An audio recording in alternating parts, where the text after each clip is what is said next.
안녕하십니까. 할 수 있다 물리학원. 이번 시간에는 뉴턴의 운동 제3법칙에 대해서 알아보도록 하겠습니다. 자, 뉴턴의 운동 제3법칙은 라틴어로 이런 식으로 표시를 하고요. 이런 현상에 대해서 설명하는 이론입니다.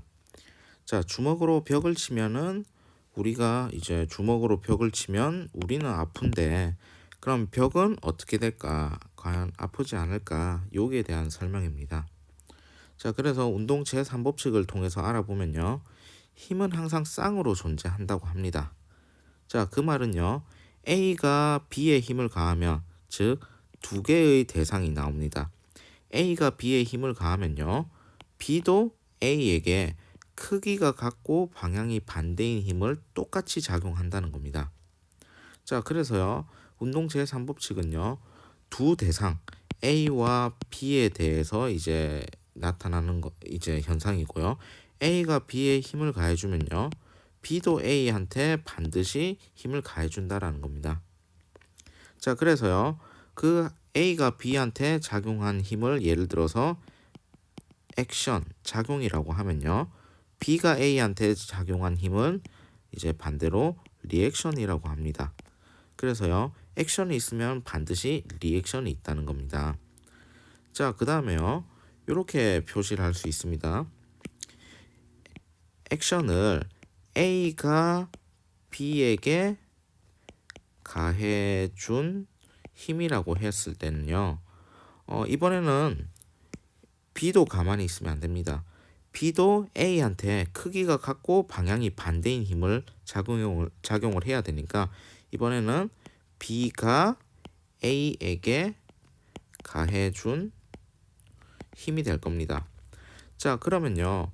작용과 반작용의 구조를 보면요. 작용을 먼저 보면요. A인 작용을 먼저 보면 A가 B에게 힘을 가해줬죠. 근데 리액션은요. B가 A에게 가해줬으니까 주어와 목적어를 바꿔주면은 액션과 리액션을 쉽게 구할 수가 있다는 걸 알 수 있습니다. 자, 그러면요. 실제로 예시를 통해서 작용, 반작용에 대해서 조금 더 알아보도록 하겠습니다. 자, 사람을 A라고 하고요. 물체를 B라고 하면요.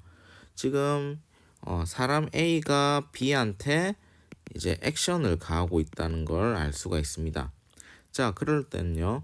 지금 사람이 이제 A가 B한테 힘을 작용하는 거기 때문에 이 물체에 힘이 작용하려면요. 물체의 작용점을 좀 잘 보셔야 됩니다. 작용, 반작용을 분석을 하실 때는요. 물체에 이제 힘이 작용하는 작용점에 대해서 잘 보셔야 됩니다. 자, 그러면요. A가 B한테 작용하는 힘, 그 힘의 작용점은 어디에 있냐? 요 물체 표면에 여기에 이렇게 존재하겠죠. 요 힘을 작용이라고 하고 F라고 할 겁니다. 그러면은 반드시 뭐도 있냐면은 반작용도 있습니다.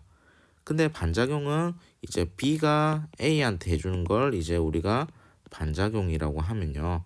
B가 A한테니까 물체가 사람한테 힘을 작용해야 되기 때문에 작용점은 어디 있냐면 사람의 손바닥 여기에 이제 힘이 이렇게 작용을 하겠죠.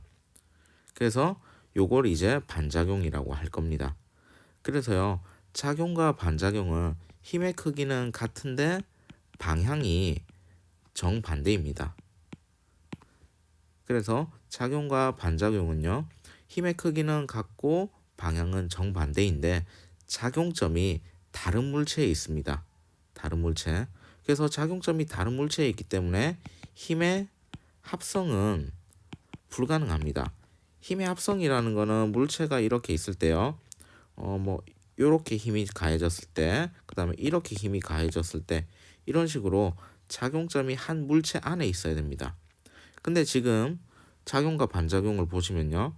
작용점이 어떻습니까? 이런 식으로 서로 다름을 알 수가 있습니다. 그렇기 때문에 작용과 반작용은 합치시면 절대로 안 됩니다. 자, 그럼 예시를 통해서 같이 보도록 하겠습니다. 또.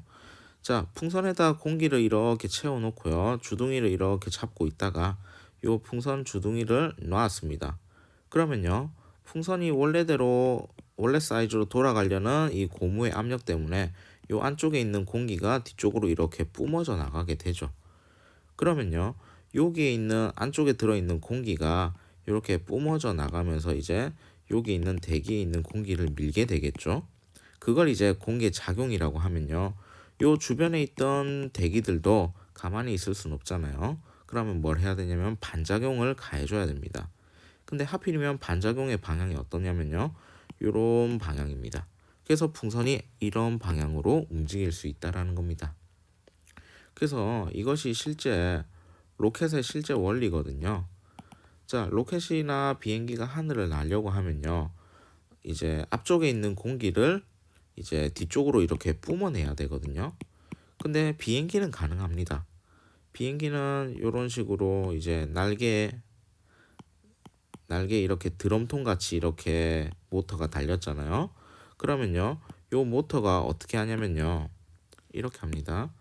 자, 공기를 이렇게 빨아들여 가지고요, 이제 요 엔진에서 이제 돌아가는 힘에 의해 가지고 뒤쪽으로 강하게 뿜어냅니다.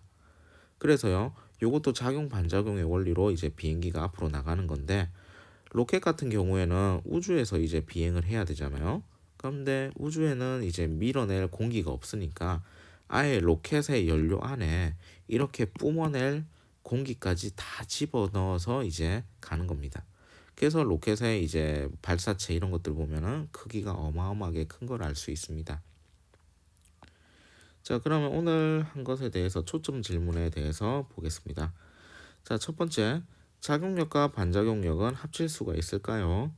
이제 작용점이 어디에 있는지를 한번 알아보셔야 되겠죠.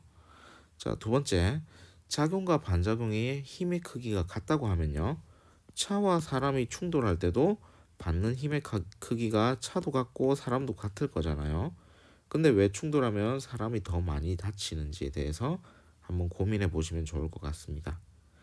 자, 그 다음에 3번.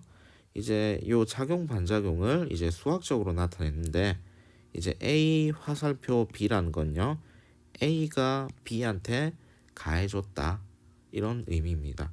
그래서 요 벡터식을 한번 고민해 보시는 게 좀 좋을 것 같습니다. 자, 오늘은 뉴턴의 운동 제3법칙에 대해서 같이 알아보았습니다. 수고하셨습니다.